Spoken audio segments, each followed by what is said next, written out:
Uongozi wa hospitali ya rufaa na mafunzo St. Gaspar Itigi unawatangazia wananchi wote wa Singida na mikoa ya jirani kuwa tarehe 20 hadi tarehe 24 Oktoba 2025 kutakuwa na maadhimisho ya kumbukizi ya Mtakatifu Gaspari del Bufalo, mwanzilishi wa shirika la wamisionari wa damu azizi ya Yesu.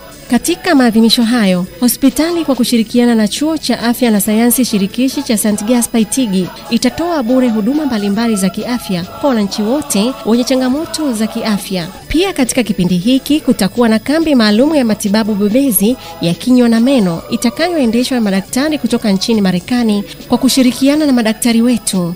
Huduma zitakazotolewa bure wakati huu wa maadhimisho ni pamoja na kuwaona madaktari na madaktari bingwa, kupata vipimo vya afya kwa magonjwa ya kisukari, shinikizo la damu yani pressure, maambukizi ya virusi vya ukimwi na hali ya lishe BMI, kufanyiwa uchunguzi wa afya ya kinywa na meno na kung'oa jino lililoharibika, kupata huduma ya meno bandia bure. Pia kutakuwa na huduma ya kurekebisha mpangilio wa meno kwa bei nafuu sana. Huduma hizi zitatolewa kuanzia tarehe 20 hadi tarehe 22 Oktoba 2025 saa 3 kamili asubuhi hadi saa 10:30 jioni. Wakati huduma za kinywa na meno zitaendelea mpaka tarehe 23 Oktoba. Wagonjwa wenye bima wanapokelewa, njoo na bima yako. Kwa maelezo zaidi piga simu nambari 0755 454040, 0755 454040. Pia unaweza kutembelea mitandao yetu ya kijamii St. Gaspar Hospital.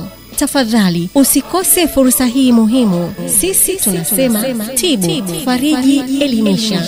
Nyote mnakaribishwa.